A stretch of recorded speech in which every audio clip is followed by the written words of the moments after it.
Sehr geehrter Herr Präsident, meine Damen und Herren, sehr geehrte Schwule, sehr geehrte Lesben, sehr geehrte Androgyne, sehr geehrte Bigender, sehr geehrte Frau zu Mann und sehr geehrte Mann zu Frau, sehr geehrte Gendervariable. A expansão descontrolada da esquerda pelo plano cultural dos grandes centros do Ocidente alterava tradições e linguagem, ameaçando valores que muita gente não estava disposta a abandonar. If people rise up now and say this social justice thing, this language policing, this political correctness, safe spaces, trigger warnings, microaggressions, this stuff is horseshit. And if enough people smash its stranglehold on the public square, it will never recover.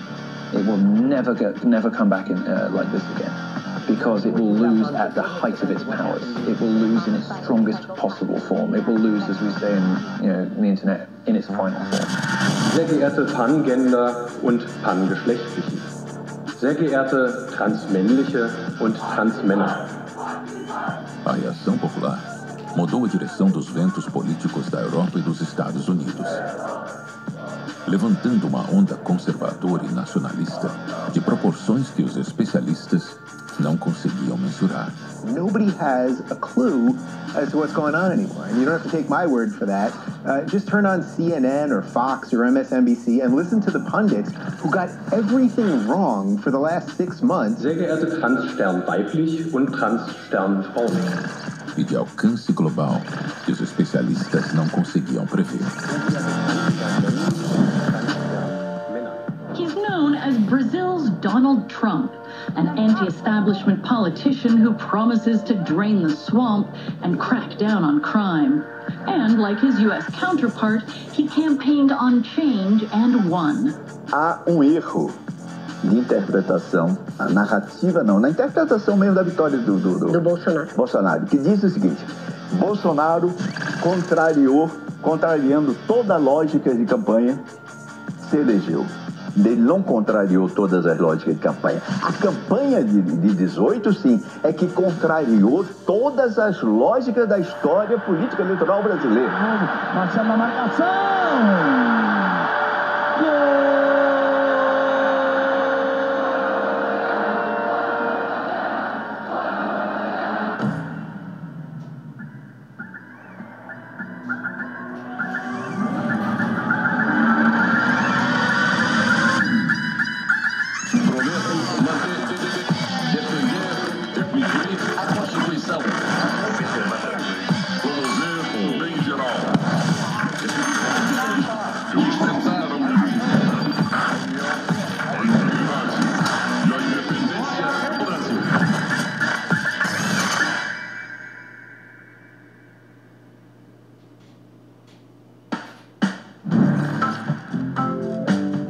Luciana, nós estamos aqui vivendo já 20 anos de governos dos partidos da família socialista, social-democráticas, Partido dos Trabalhadores, Partido Semi-Marxista, o PSB, um partido socialista lá brasileiro. Vocês querem conquista melhor do que numa campanha neste país a gente não ter nenhum candidato de direita? Olha, se tivesse apresentando os candidatos que eu estou vendo aí, vai ser uma coisa inédita neste país. Se tiver 4 ou 5 candidatos, é todo do espectro de esquerda. Como as lâminas de uma tesoura que se opõem somente para atingirem seu objetivo em comum, a falsa oposição política no Brasil cortava do povo seu legítimo direito à escolha. Atores que variavam em trejeitos, mas representavam sempre o mesmo papel, se revezavam no poder. A cada 4 anos, a democracia era reencenada. Mas nas décadas em que o monopólio do controle da informação pela grande mídia foi quebrado, a verdade escapava por brechas difíceis de vedar. Então quer dizer que no Brasil já se tornou normal você ter milhares de sites de esquerda que criticam a direita, e tem um de direita que critica a esquerda. Isso é muito preocupante, o homem está muito preocupado. Fala pra caralho de ocupar espaço, de ocupação de espaço, tem que ocupar espaço, mas nos anos 60 e 70, queriam que conquistou a sua hegemonia, as revistadas. Você acha que foi como? Foi educado com tu, irmão. Agora é o seguinte, eu e você e o capeta, certo? O Teatro das Tesouras foi descortinado. Os bastidores foram expostos. E a plateia não gostou do que viu.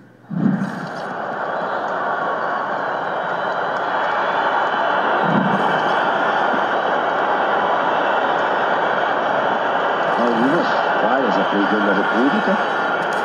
Aonde está el respeto e el fair play, por favor?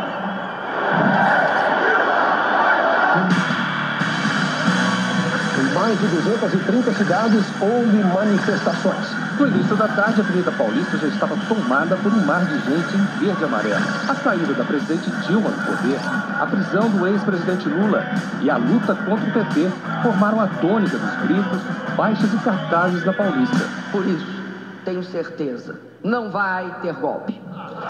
Carrego comigo nossas histórias de luta pela liberdade e pela democracia. Por isso eu digo ao Brasil, sim pelo futuro! Portanto, nós temos que governar em conjunto. Ô, Águia.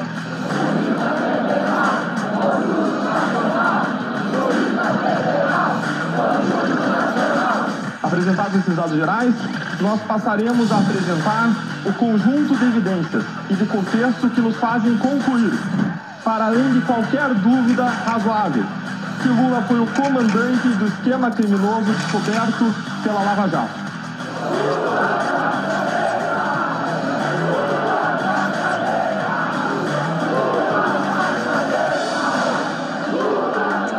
Portanto, relativamente à aquisição do apartamento, reforma imobiliária, restam demonstradas materialidade e autoria com relação ao réu Luiz Inácio da Silva, inevitável a conclusão idêntica em relação a José Aldemário Pinheiro, pois de um lado tem-se o corrupto, de outro lado tem-se o corruptor.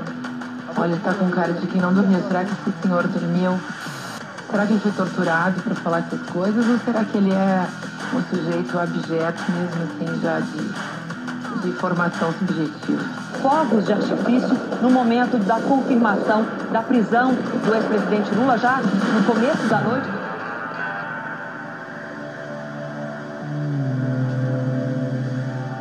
O povo assistia eufórico ao prelúdio de uma renovação política que, em um passado recente, parecia inalcançável. Mas os velhos ídolos deixam raízes difíceis de arrancar na imaginação de seus entusiastas.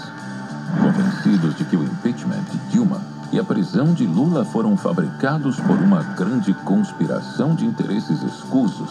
Porque Sérgio Moro foi treinado nos Estados Unidos pelo FBI para realizar essa operação.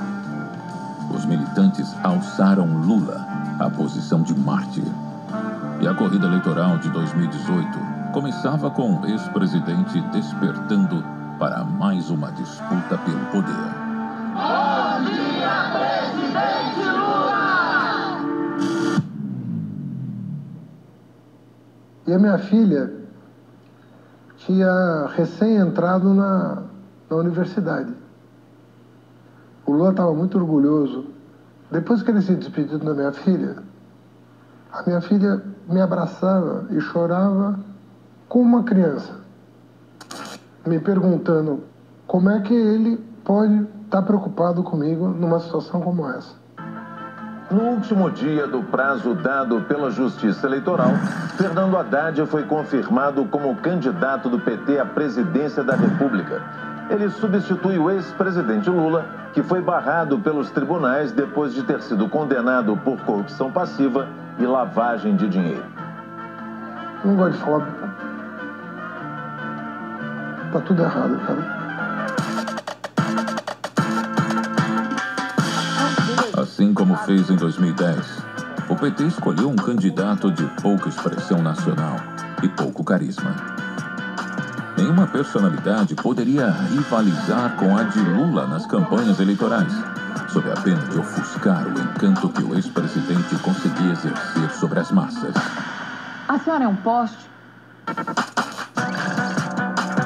O escolhido de 2018 foi Fernando Haddad, professor de ciência política, ministro da Educação nos governos de Lula e Dilma e prefeito de São Paulo de 2013 a 2016, quando concorreu à reeleição para ser derrotado no primeiro turno por João Dória. Lula, que estava preso desde abril de 2018, continuou tendo o nome cotado nas pesquisas de intenção de voto até agosto daquele ano, sempre alcançando a posição de liderança. Para herdar os votos que reconduziriam o PT ao governo do país, não bastava Haddad ser o candidato de Lula. Haddad tinha que ser Lula. O ex-presidente Lula escreveu uma carta que foi lida na frente do prédio onde ele está preso. Nós já somos milhões de Lula. E de hoje em diante, Fernando Haddad será Lula para milhões de brasileiros. Depois do trauma com Michel Temer, a escolha do candidato a vice na chapa de Haddad priorizou a fidelidade ao PT. Por isso, o fisiologismo de Temer foi trocado pelo idealismo de uma aliada de todas as horas. Essa garota bonita, garota militante.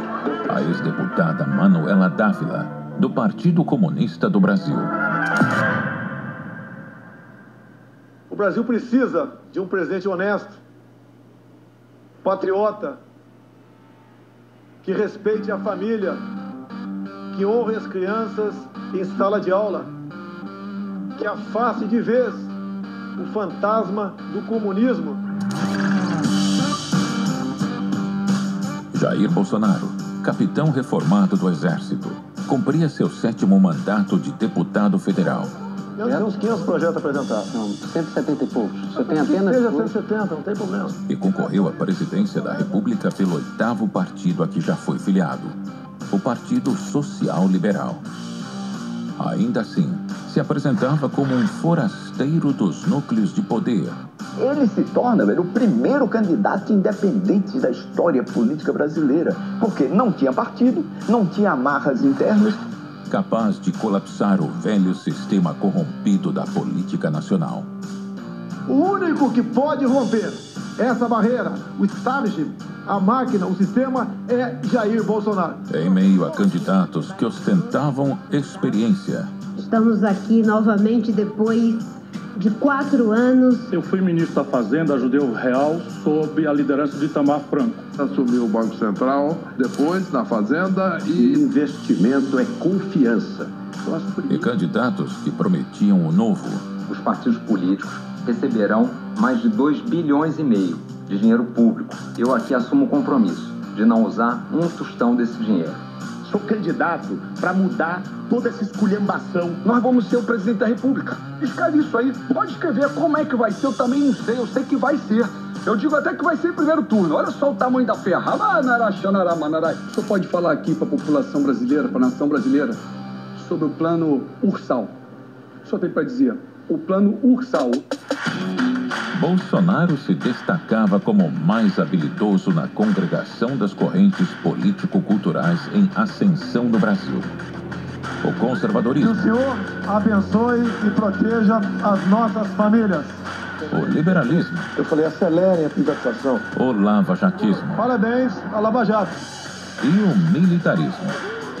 Privilegiado com a escolha do general de 5 estrelas Hamilton Mourão para a vaga de vice. Poderes terão que buscar a solução. Se não conseguirem, chegará a hora que nós teremos que impor uma solução. O PT seguia renovando seu compromisso com a agenda progressista. Ele não tem projeto para o país, a não ser armar as pessoas para que elas se matem. Enquanto Bolsonaro alocava cada vez mais artilharia no campo de batalha da cultura e dos costumes. E estavam discutindo ali, comemorando o lançamento de um material para combater a homofobia, que passou a ser conhecido como kit gay. Entre esse material, Boni, estava esse livro lá, Boni. Então, o pai que tenha filho na sala agora, retira o filho da sala, para ele não ver isso aqui. Se bem que na biblioteca das escolas públicas tem. Olha só, não vou mostrar se as crianças não... Não, mas é um livro escolar, é para criança. Que diria o senhor? É um livro para criança. Quem tem que portar armas é a polícia para te garantir o direito à segurança pública. No referendo de 2005, o povo decidiu que quer ter o direito de comprar armas e munições. O governo do PT ignorou o povo. Tem gente até que brinca, deputado, que o senhor vai dar o Bolsa Fuzil. Isso aconteceu ao vivo no programa da Veja, né? Um ouvinte falou isso, mas me deu uma boa ideia. Vamos fuzilar a petralhada aqui do Acre! Nós vamos promover o desencarceramento de pessoas que cometem pequenos delitos, que é hoje o maior contingente de prisioneiros. Tem que dar vida boa para aqueles canalhas. Desculpa, que eles fogem nós a vida toda. E daí que nós, trabalhadores, vamos manter esses caras presos uma vida boa. E tem que se fuder, acabou. Mas o Bolsonaro, que pleiteava a presidência da República, era assombrado pelo deputado de declarações perturbadoras que ele havia sido até então. O pessoal fala que discriminação. Agora, você de casa contrataria um motorista gay para levar seu filho na escola? Tá na cara que não. Através do voto, você não vai mudar nada nesse país. Ah? Nada. Absolutamente nada. Você só vai mudar...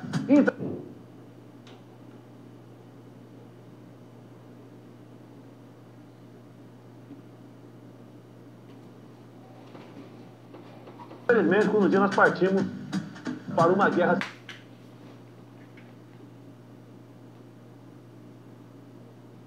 civil aqui dentro, né? E fazendo um trabalho que o regime militar não fez.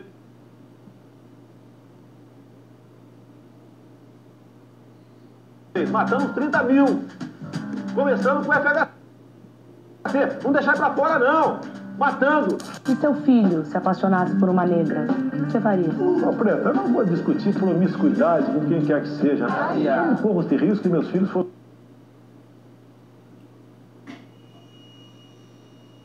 muito bem educados. Eu prefiro acreditar que o Bolsonaro não entendeu a pergunta da nossa querida Preta Gil. Não tem agora a dignidade de dizer que a fita foi editada, como disse desde o começo. Garantir o direito à segurança pública. No referendo de 2005...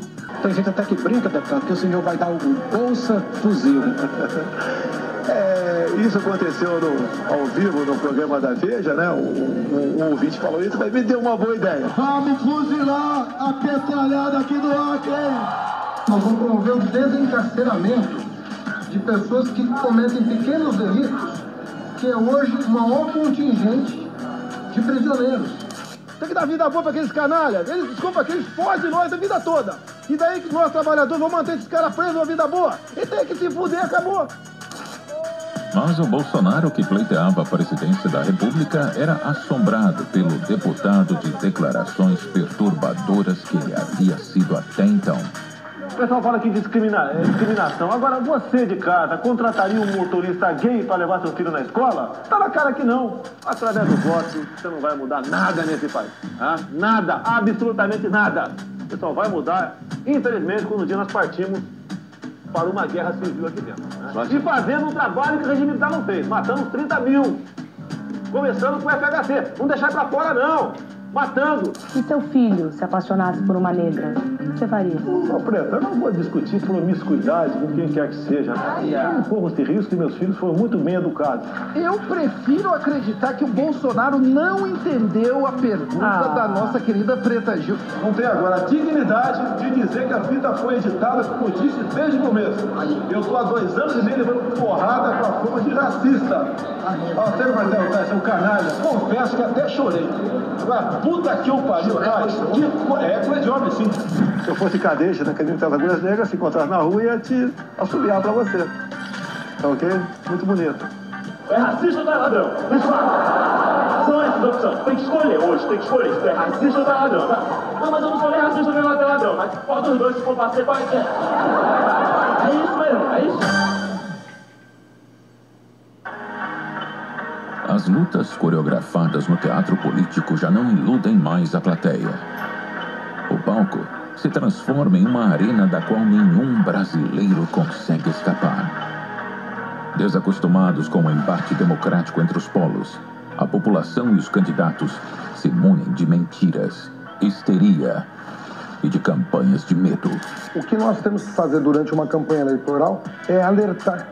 Você acha que os sociais-democratas alemães erraram ao alertar sobre a ameaça da chegada ao poder do Hitler? Uma jovem de 19 anos afirmou ter sido arrastada por 3 seguidores de Bolsonaro e teve uma suástica nazista entalhada no seu corpo.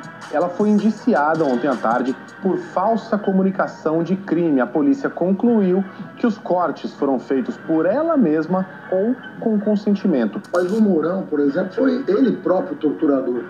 Então, Geraldo Azevedo declarou até num show que foi pessoalmente torturado pelo Mourão. Como pode o senhor Fernando Haddad querer governar o nosso país se não consegue discernir a verdade da mentira? Os seguidores, muitas vezes, do deputado Jair Bolsonaro, eles têm uma ânsia de ouvir um discurso inteiramente uniformizado. Reflitam se nós não estamos correndo risco de fazer um PT ao contrário. A desculpa de combater a homofobia. Olha o bico como é, olha. Tá vendo? O PT e a Haddad prega isso para seu filho, olha. Seu filho de 5, 6 anos de idade. Nosso amigo Haddad, ele faz isso, quer dizer, ele adere à ideia frankfurtiana da destruição da família, sabendo que isso inclui a erotização das relações de mãe e filha, mas fazendo de conta, não falei nada disso, imagina incesto, que coisa horrível. A nossa bandeira, um símbolo vermelho comunista, veja aqui, o que está acontecendo? Essa será a nova bandeira do Brasil. E o medo pode despertar os piores instintos que se escondem dentro de nós. Uma mulher foi agredida por manifestantes durante um protesto pró-Bolsonaro em Porto Alegre. A gente tem imagens aí da manifestação.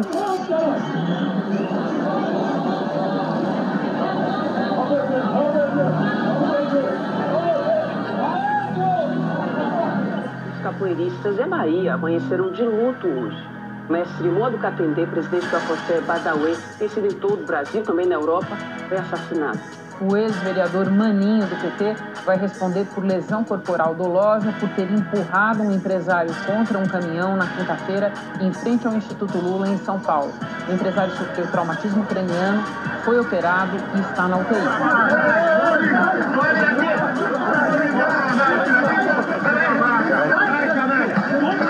Que o mundo polarizou entre o bem e o mal, é simples assim. Nós somos muitos do lado do bem, a gente tem que se unir nesse momento contra o mal. É esse o caminho, o Senhor dos Anéis. E aí o que acontece? Ele contraria a lógica? Não, porque Bolsonaro, desde 2010, já estava se mexendo porque ele disse que Bolsonaro surgiu do nada em poucos dias, Não, desde 2010 estava se mexendo, era uma máscara estranha em busca de um tempo estranho. Quem é Jair Bolsonaro? Você que sabe mais do que... Faça a menor ideia. Viva Bolsonaro! Quem é que gritou esse absurdo? Sabe quem vai vir aqui agora? Adivinha? Tem ideia? Ele, polêmico, não tem papa na língua, deputado federal. A minha briga sempre foi e será contra o material escolar para o público infantil. Nos momentos que eu apareci xingando, sim, palavras pesadas, sim, ok? Acho até que foram suaves, perto do que estavam programando contra as crianças a partir de 6 anos de idade, que valeu a pena. Eu não vou pagar mais para um homem, só porque é homem, menos para você sendo mais competente. Vocês estão numa situação de igualdade conosco há muito tempo. Não existe, no meu entender, parlamentar mais esculachado do que eu. Homofóbico, racista, estuprador, inimigo das mulheres agora, nessa questão trabalhista, tá ok? Então, mesmo assim, eu nunca processei ninguém, nunca.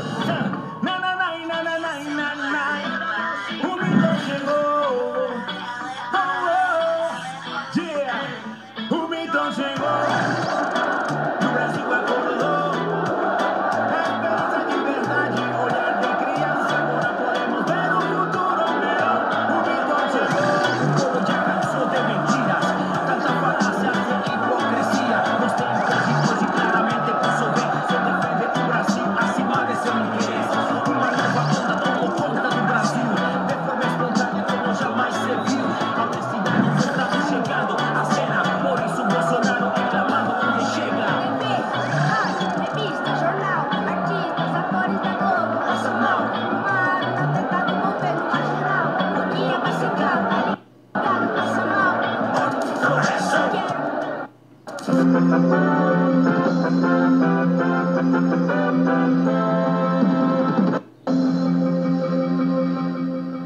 candidato do PSL, Jair Bolsonaro, foi vítima agora há pouco de um atentado enquanto fazia campanha em Juiz de Fora, Minas Gerais.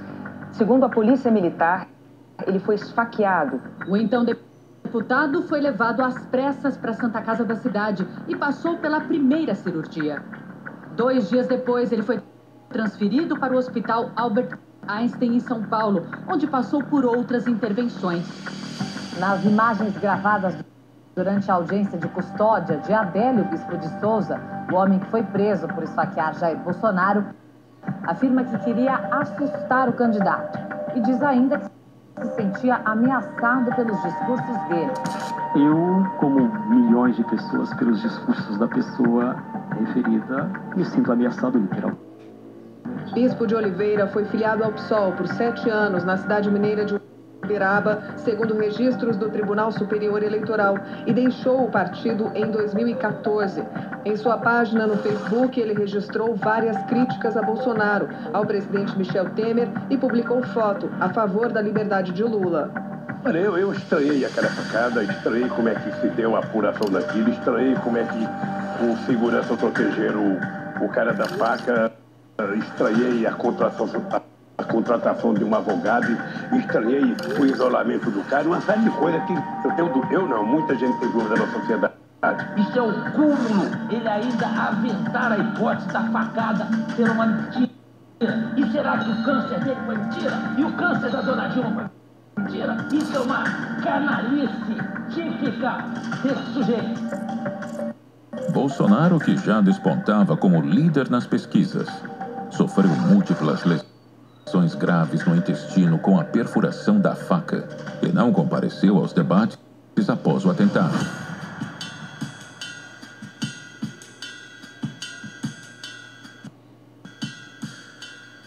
Com os púlpitos posicionados, os holofotes acesos e Bolsonaro fora de combate, o teatro político ameaçava mais uma vez entorpecer a audiência com discursos ensaiados. E somente um homem poderia salvar a nação brasileira. Nação brasileira. Os senhores são tudo amiguinhos. Os senhores estão fazendo uma batidinha agora jogando vôlei. Um taca a bola, o outro corta. O alvo agora no momento está o Bolsonaro. Eu gostaria, Marina, e me perdoe se eu vou pedir a sua opinião de uma democrata exemplar, de perguntar diretamente. Bolsonaro, que já despontava como líder nas pesquisas, sofreu múltiplas lesões graves no intestino com a perfuração da faca e não compareceu aos debates após o atentado.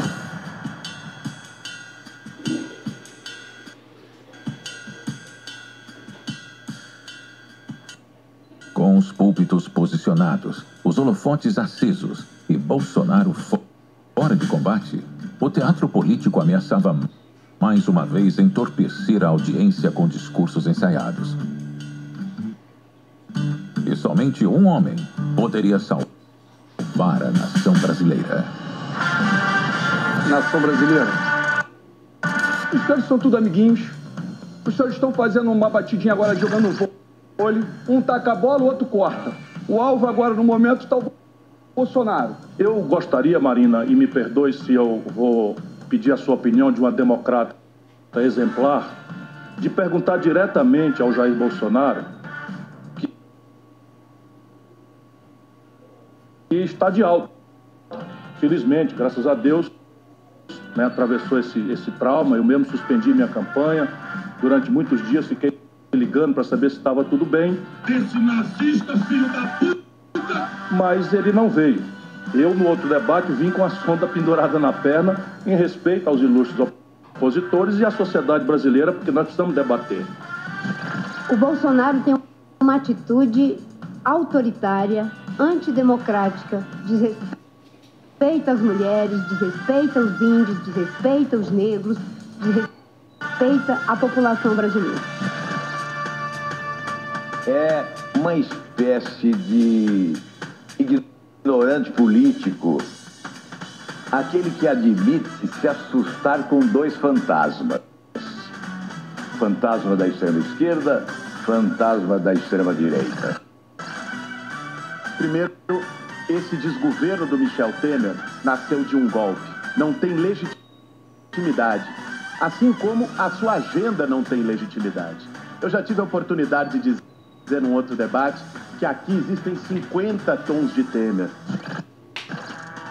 Hoje você vai conhecer o Meirelles Zic.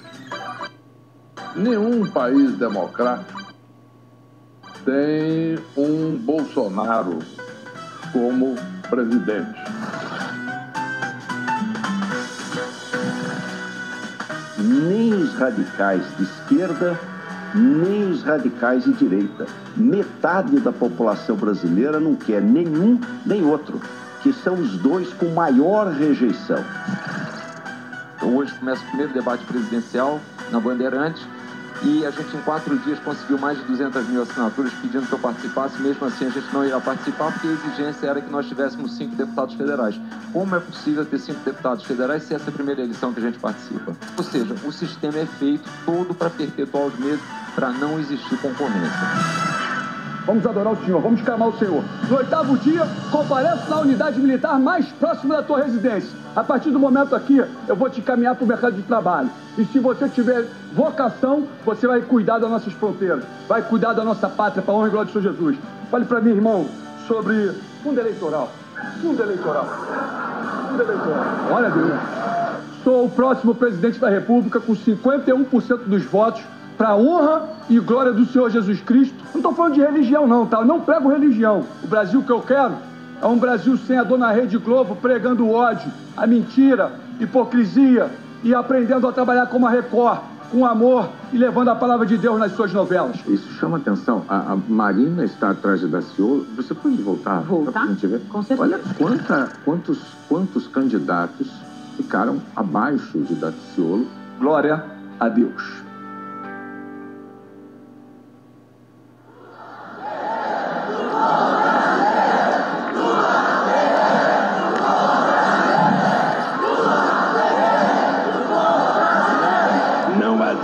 Achar que tudo vai parar o dia que o Lula tiver infarte. É bobagem, porque o meu coração baterá pelo coração de vocês e são milhões de corações. Não adianta eles acharem que vão fazer com que eu pare. Eu não pararei porque eu não sou mais um ser humano, eu sou uma ideia. Se em abril de 2018 Lula queria ser uma ideia para alguns, em outubro, Bolsonaro era a obsessão de muitos.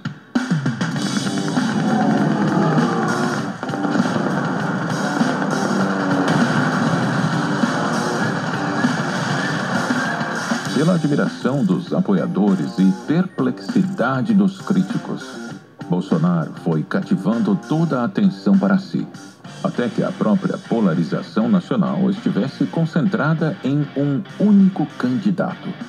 Era Bolsonaro sim, contra ele não. Ainda tem um acidente, tá, de erro tático, o ele não.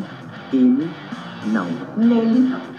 Nele não, gente. Gente, eu não falo nome. A gente também não fala. A gente também não fala. Porque não precisa. Dizermos ele não e reafirmarmos o amor e a democracia. Eu respeito muito a democracia. Eu acho até que a candidatura dele não deveria existir. Eu também acho. A gente não pode ter um candidato que incita ódio e raiva. Nós temos que ter diálogo e carinho e amor. Ele não. Quem tá com medo, vota no Amoedo. Quem quer um respiro, vai votar no Ciro. Quem tem saudade, vota no Haddad. Quem a ecologia prega e dissemina, vota na Marina. Mas quem quer ver o Brasil no esgoto, vota no Capiro. Vota no Capiro. Tu vai Deus me livre, vai de reto, Satanás.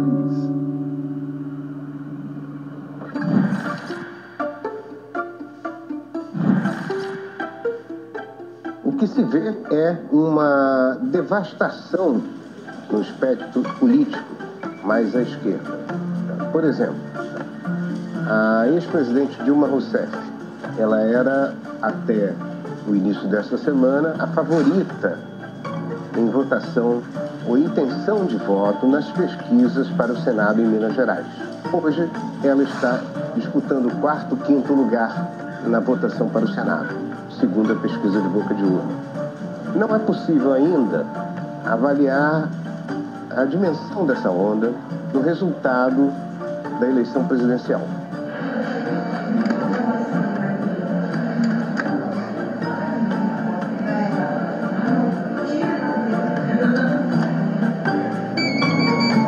E acaba de chegar a informação, Gotino, com esse cenário não há mudança matemática possível mais.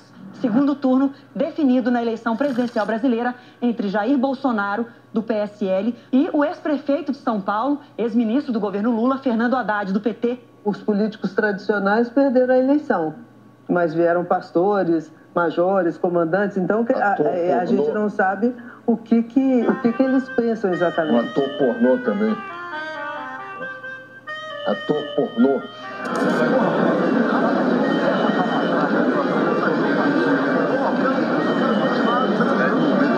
Depois do resultado do primeiro turno, a expectativa agora é saber quem vai apoiar quem no segundo turno.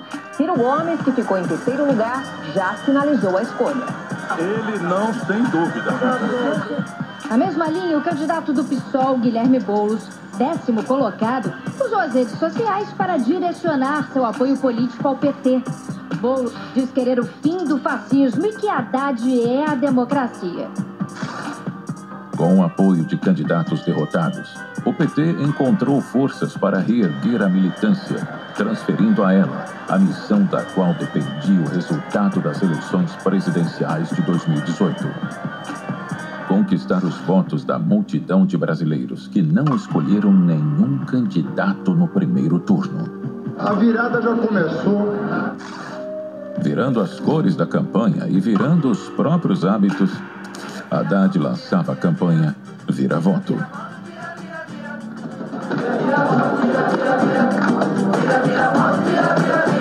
Vira o voto da Maria, voto do João. Vira o voto do colega, voto do patrão. Vira o voto do... Não adianta votar nulo, não. Vocês estão decidindo a um ou o outro. A gente tem que posicionar. Não fizer o voto direito, vote na boca do trem. Ele não! Eu tô aqui com a Elizabeth e ela também vira aí. Ela vai votar no Haddad. Pessoal, eu queria dizer uma coisa aqui pra vocês. Nós vamos ganhar essa eleição. Esse movimento de vira-voto tá tendo um resultado impressionante. Eu falei agora com o diretor do Instituto de Pesquisa, que está fechando uma pesquisa, diz que a diferença é de 2 pontos percentuais. Então, cara, é um clima de virada mesmo. Sei que o povo se levantou no Brasil inteiro. Agora é trabalhar mais no sábado e ganhar essa eleição no domingo.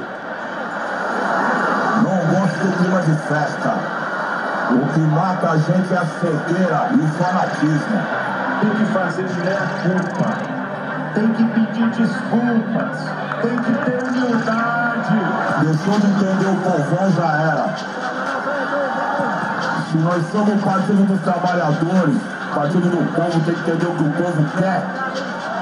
Se não sabe, volta pra base e vai procurar saber.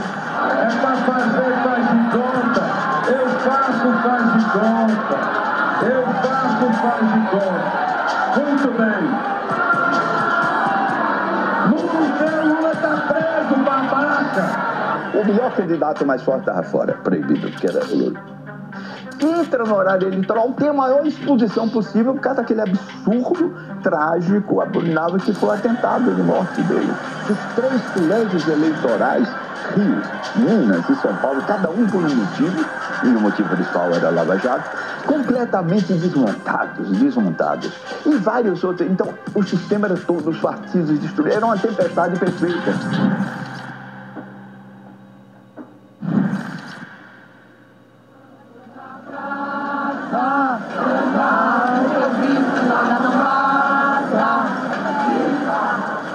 candidato à presidência pelo PT, Fernando Haddad, votou na manhã de hoje aqui no bairro de Indianópolis, em São Paulo. Assim como no primeiro turno, antes da chegada do candidato, apoiadores de Bolsonaro e apoiadores do candidato petista se manifestaram aqui em frente ao colégio. De um lado, houve bateção de panela nas varandas dos prédios ao redor. Do outro, artistas empunhavam flores e livros e cantavam uma canção. Poetas babás, visam seus trapos, abram os teatros. As pesquisas indicam uma retomada importante da intenção de voto no nosso projeto e eu confio na democracia, eu confio no povo brasileiro. E espero que as pessoas compreendam que hoje é um dia de paz, é um dia em que as pessoas vão para a urna, votam de acordo com a consciência. Espero que todos tenham um dia tranquilo.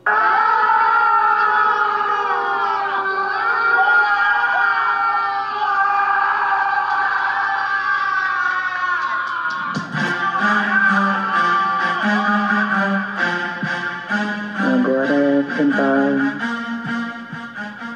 salvar nossas vidas. Entendeu? Literalmente. Quero dizer para a igreja que Jair Bolsonaro é presidente do Brasil. Cada um que votou no Bolsonaro vai se tornar. Todos esses pobres votaram no Bolsonaro.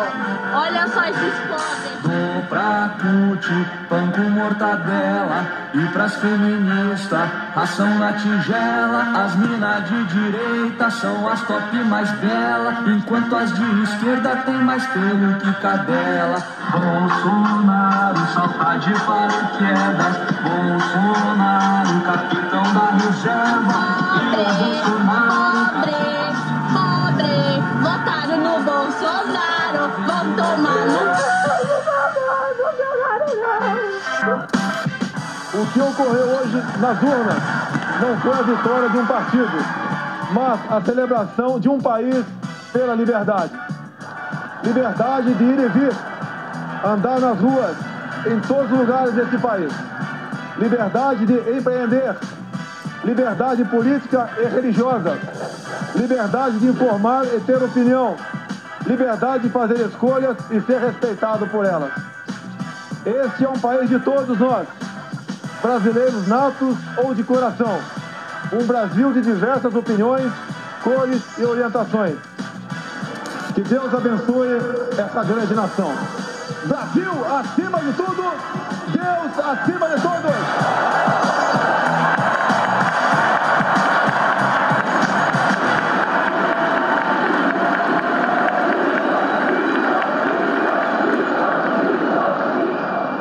O presidente eleito Jair Bolsonaro participou ontem de uma primeira reunião formal para discutir a composição dos ministérios.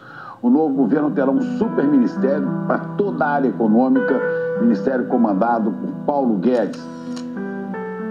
Bolsonaro delegou todo o seu programa econômico a Paulo Guedes, expoente do liberalismo no Brasil, que teve seu pensamento forjado na tradição de Milton Friedman, da Escola de Chicago. Não é prioridade. Não, a prioridade não é o Mercosul. O Mercosul não é prioridade. Não é prioridade. Tá certo? É isso que você quer ouvir? Não é a prioridade. Queria ouvir isso? Você está vendo que tem um estilo que combina com o do presidente, né? Que a gente fala a verdade. A gente não está preocupado em te agradar. Nós estávamos no mesmo partido, lembra? A gente estava no PSC, nós estávamos no mesmo partido, éramos amigos, somos amigos. Eu só espero, né, que talvez ele me cogite para ministro da Saúde. Um outro superministério surgiria da fusão dos Ministérios da Justiça e da Segurança Pública.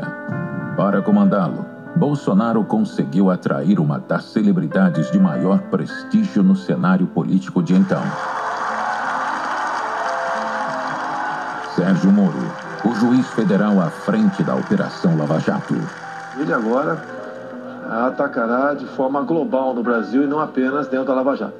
Bolsonaro trazia para governar com ele representantes das correntes que o elegeram: o conservadorismo, o liberalismo, o lavajatismo e o militarismo, unindo os brasileiros que ansiavam por renovação em um projeto de ruptura com a velha política.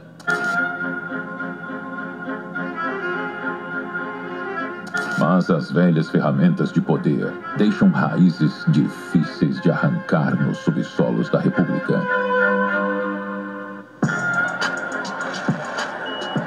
Eles têm que saber. Eles não prenderam um homem. Eles tentaram matar uma ideia. Uma ideia não se mata. Uma ideia não desaparece. Abandona-se o teatro e revelam-se as tesouras. Lula! Lula! Viva Lula!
Mineral do momento, nióbio.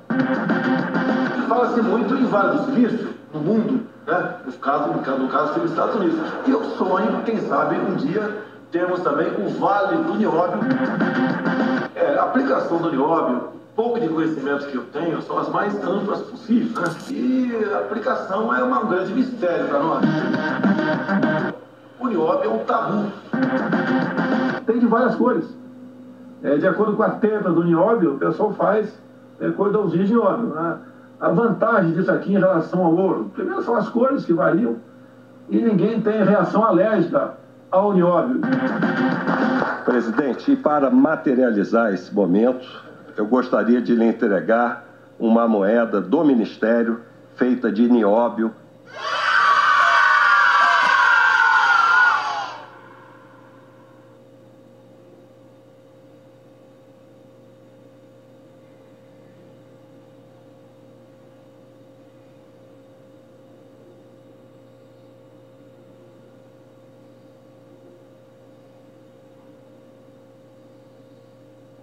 O que começou com a briga pelos 20 centavos se transformou em 1,5 milhão de brasileiros nas ruas. Você vai vendo as esquinas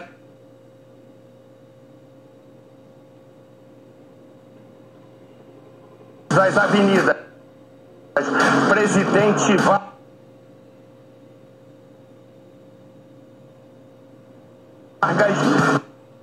e Avenida Rio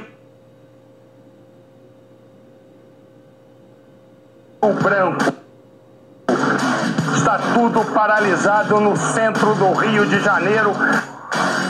A revolta não tinha um objetivo claro e diversos grupos aproveitaram o momento para legitimar suas ideias. Olha, desde o começo das manifestações, nenhuma das organizações aqui que estavam organizando tirou qualquer deliberação de restrição de partidos políticos, de bandeiras, de coisas desse tipo. O que o partido tem que mais é sair dos gabinetes e ir para a rua, ir para os movimentos. A consequência foi um caos nacional. O governo precisava tomar controle da situação. PSOL, PSTU e sindicatos financiados pelo PT bancaram black blocs para esvaziar os protestos. Os vândalos saqueavam, causavam incêndios e depredavam estabelecimentos.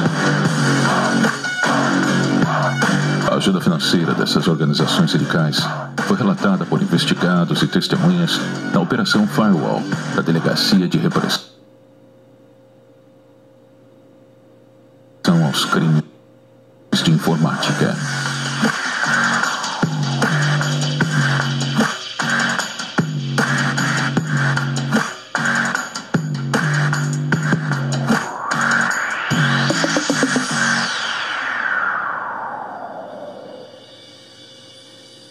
O esquema de corrupção na Petrobras foi descoberto graças a outra investigação que colocou políticos e empresários na cadeia, o Mensalão.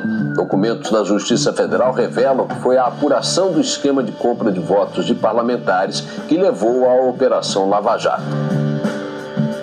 A eleição de 2014 foi muito parecida com a de 2006. A corrupção pautou as discussões daquele ano. Enquanto o Mensalão era descoberto, outro esquema de corrupção estava sendo montado: o Petrolão. Ele era 33 vezes maior que o Mensalão. Envolvia propinas das empreiteiras, lavagem de dinheiro, evasão de divisas e superfaturamento de obras. Tudo isso para abastecer os caixas do PT, PP e PMDB, funcionários das estatais e políticos. As diretorias eram nomeadas por partidos políticos e seus diretores aprovavam contratos com empreiteiras. Não demorou muito para que as grandes construtoras do país, que têm negócios com a Petrobras, acabassem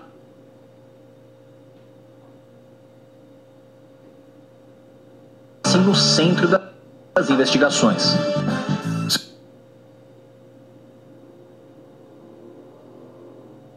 Segundo o ex-diretor de abastecimento da Petrobras, o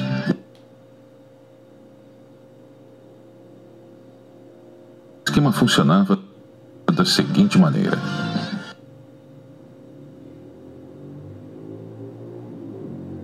de um lado, as empresas se organizavam em clubes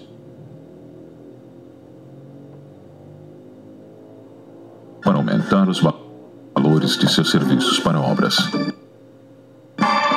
Do outro lado, Lula e Dilma, presidente e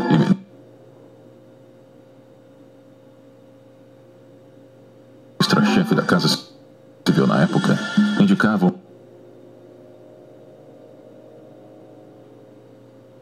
os diretores da estatal e eles cobravam propinas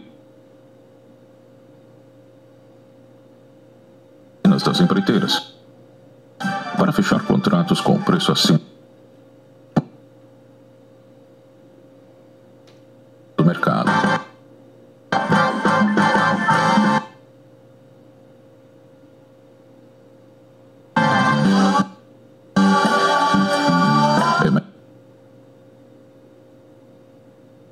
Em média, cada contrato era superfaturado em 3%.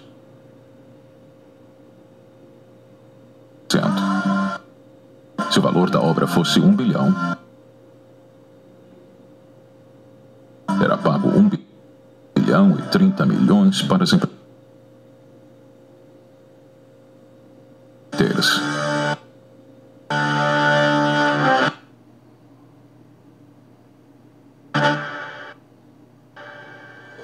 O esquema foi descoberto pela Operação Lava Jato antes do período eleitoral. Alberto Youssef, o doleiro envolvido com a evasão de divisas, afirmou que Lula e Dilma tinham conhecimento do roubo da Petrobras.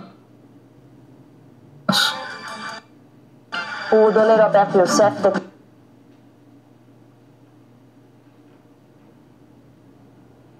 declarou à Polícia Federal que a presidente Dilma Rousseff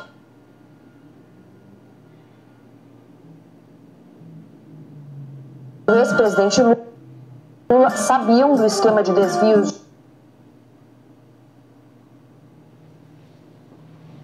de recursos para partidos políticos na Petrobras. Eu acredito que eles tinham conhecimento, no meu entendimento, do que aconteceu. E você entende que esse esquema serviu aos interesses do governo? Serviu aos interesses do partido, automaticamente dos partidos da base aliada. A destruição da economia brasileira não parava por aí. O PT também roubava o Brasil, ajudando seus amigos políticos do exterior. O BNDES, um banco público, financiou de 2003 a 2015 as maiores empreiteiras do país para trabalhar fora do Brasil. Obras na Venezuela, Cuba, Peru, Argentina e na República Dominicana foram financiadas pelo Banco Nacional de Desenvolvimento, o BNDES. Todos esses países tinham governos autoritários e participantes do Foro de São Paulo.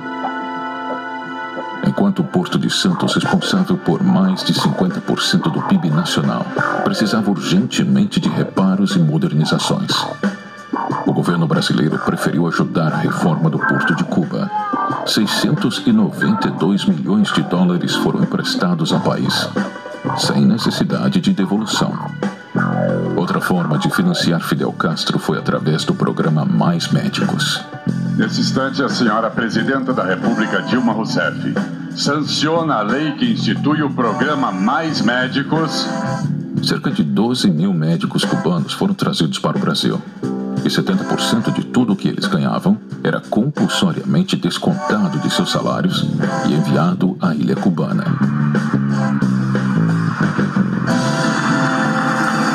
E assim começaria a disputa presidencial de 2014.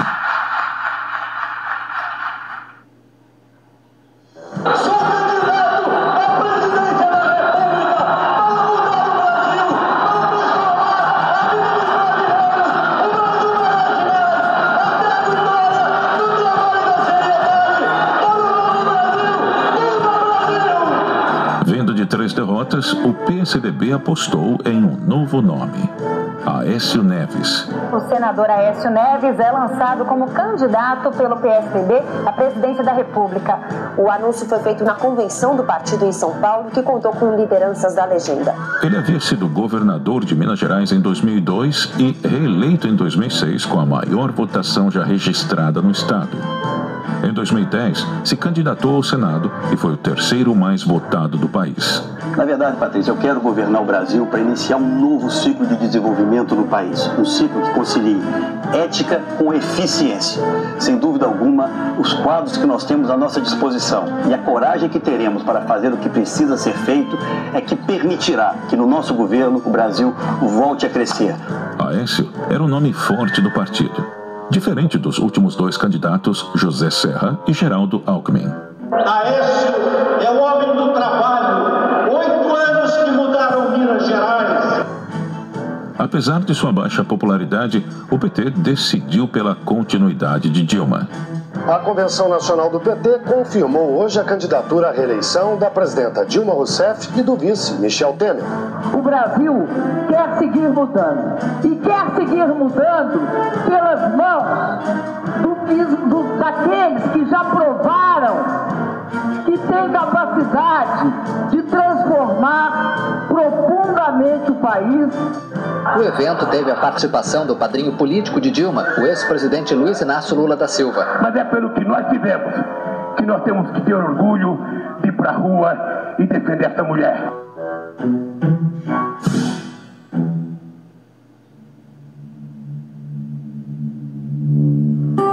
O terceiro nome daquela eleição era Eduardo Campos, do Partido Socialista Brasileiro. Neste fim de semana, o PSB oficializou a candidatura do ex-governador de Pernambuco, Eduardo Campos, com a ex-senadora Marina Silva como vice na chapa. Nós estamos prontos para ir à luta, para construir a vitória que o Brasil deseja que possamos construir.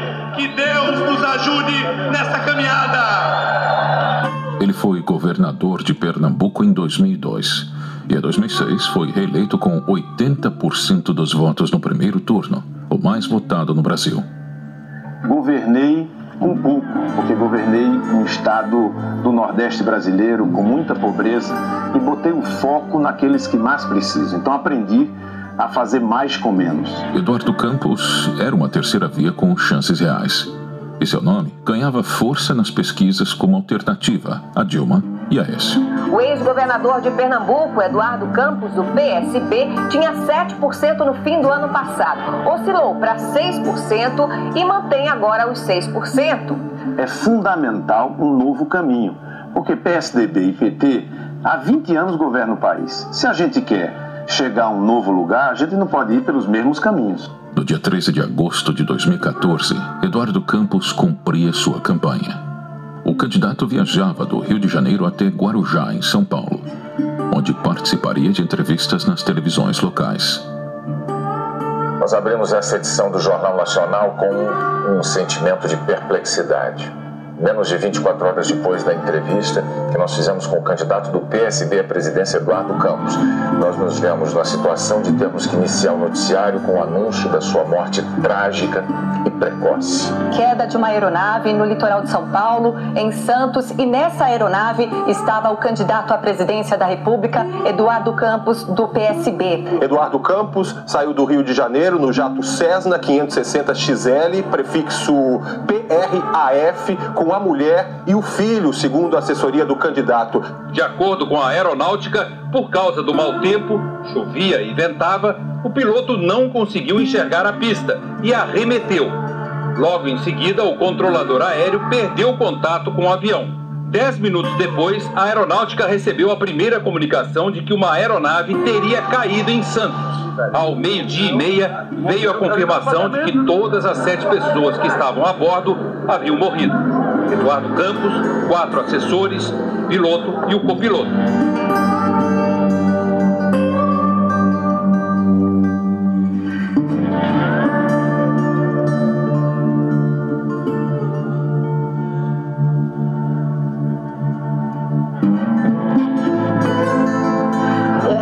Sem sombra de dúvida, é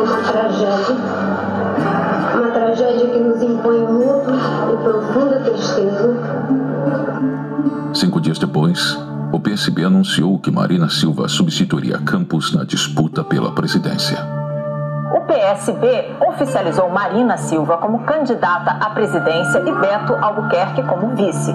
É que a gente possa renovar a política, de que a gente não desista de ter na política aquilo que os brasileiros tanto querem, que é vê-la a serviço de resolver os principais problemas do cidadão. Faltando 2 dias para a votação, Marina Silva e Aécio Neves disputavam a vaga para enfrentar Dilma Rousseff no segundo turno. De acordo com a última pesquisa, Marina tem agora 24% das intenções de voto. Já o candidato Aécio Neves, do PSDB, que tinha 18% das intenções de voto, passou a ter 20%, de acordo com a pesquisa divulgada no dia 30 de setembro. Agora, Aécio Neves aparece com 21% das intenções de voto.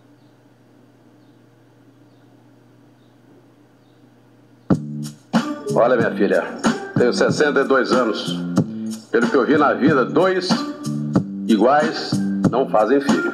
E digo mais, desculpe, mas aparelho excretor não reproduz.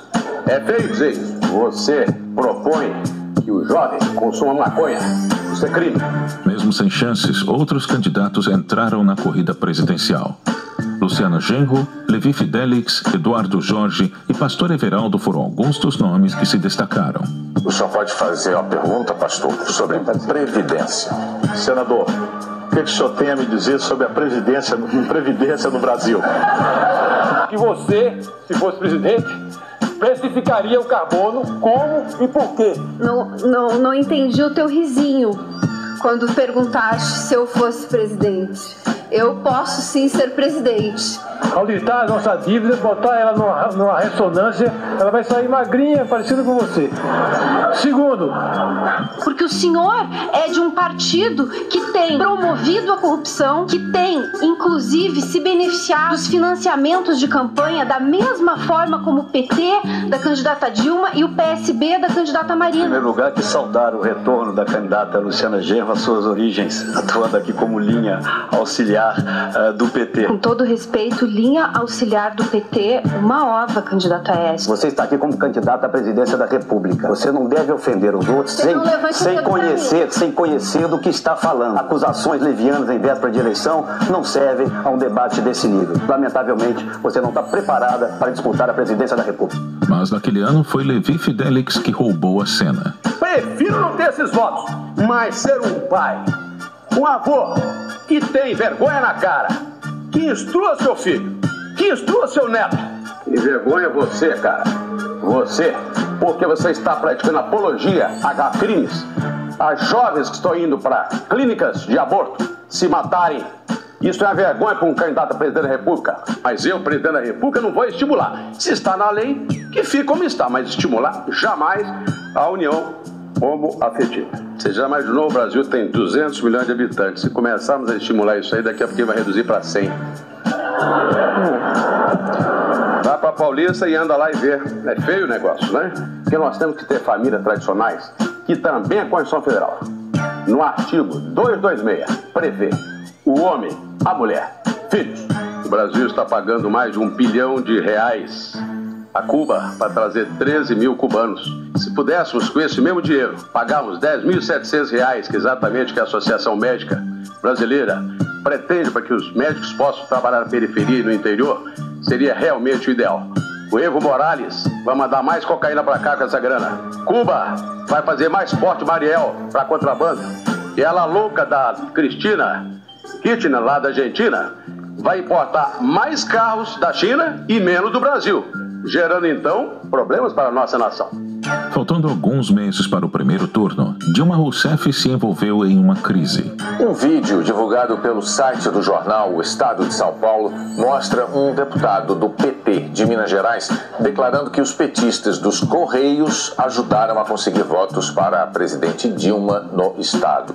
Em um vídeo obtido pelo jornal, o deputado estadual pelo PT de Minas, Durval Ângelo, diz que as campanhas à presidência de Dilma Rousseff e de Fernando Pimentel ao governo estadual, ambos do PT, conseguiram crescer com a ajuda dos petistas dos Correios e que a presença da empresa estatal em várias cidades contribuiu para as campanhas. Se hoje nós temos em 40% de Minas Gerais, tem dedo forte dos petistas dos Correios. Esse tipo de prática deve ser condenada pela sociedade e principalmente pela justiça eleitoral. Os Correios em Minas Gerais, durante toda a campanha, não cumpriram com a sua responsabilidade, cometeram um crime e não enviaram as correspondências da nossa campanha. Mas o uso indevido dos Correios não abalou a candidatura do PT. No dia 5 de outubro, a previsão se confirmou. Dilma recebeu 42% dos votos e Aécio 33%. O resultado, 99,89% das urnas apuradas, Dilma Rousseff do PT aparece com 41,59% dos votos e Aécio Neves do PSDB com 33,56% dos votos. Ou seja, segundo turno entre Dilma Rousseff e Aécio Neves.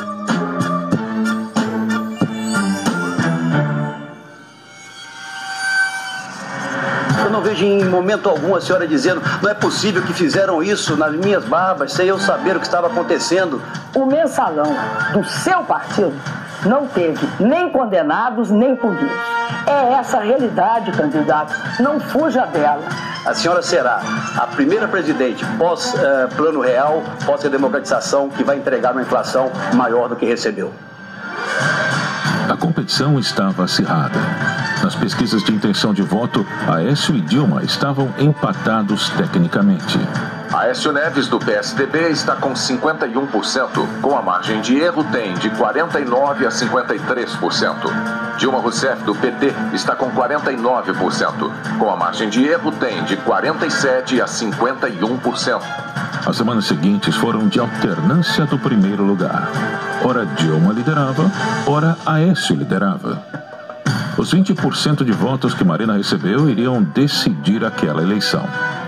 E as atenções dos vencedores do primeiro turno se voltam agora para a decisão da candidata do PSB, Marina Silva, sobre o possível apoio a um deles no segundo turno. Nesse momento eu reitero, e se Deus quiser e o povo brasileiro, você haverá de ganhar ganhando. Eu agradeço em meu nome esse seu gesto de brasilidade, de patriotismo, ao me ajudar não apenas a vencer as eleições, mas a construir um projeto que faça valer a pena vencer as eleições. Muito obrigado. Aécio defendia a reforma tributária e a diminuição de ministérios. Acho que em alguns momentos você tirar a estrutura ministerial, estabelecer metas para cada uma das áreas do governo, você vai ter muito mais efetividade nos resultados. Prometeu também a não repassagem de salário dos médicos cubanos ao governo de Cuba. E apesar de parecer defender um Estado menor, afirmou que ampliaria o Minha Casa Minha Vida e que transformaria o Bolsa Família em política de Estado. Eu quero tranquilizar a todas as brasileiras e a todos os brasileiros, porque nós não vamos apenas manter o Minha Casa Minha Vida, nós vamos aprimorá-lo, focando especialmente as populações de mais baixa renda. Eu vim aqui hoje dizer que no nosso governo o Bolsa Família vai continuar, em determinados casos vai ser ampliado. Dilma confirmou que continuaria as políticas de consumo e aumento de programas sociais. E prometeu não aumentar a luz, nem os juros, combustíveis, impostos e transporte público. Também garantiu que não cortaria as verbas da educação e nem da saúde. Temos baixado juros, reduzido impostos, facilitado o crédito e aberto, como nunca, as portas da casa própria para os pobres e para a classe média. A disputa de 2014 era entre a esquerda e a centro-esquerda. Eu disse na campanha eleitoral, e repito para você, Quitanes, para a direita não adianta empurrar que eu não vou. Os debates do segundo turno ficaram marcados pela confusão mental e despreparo de Dilma Rousseff. E acredito que, a partir de segunda-feira, vai desaparecer essa acusação. Agora, eu não vou deixar que ela desapareça. Dos 180 bilhões, outra constatação é que nos 10 anos do governo do senhor e do próximo governo,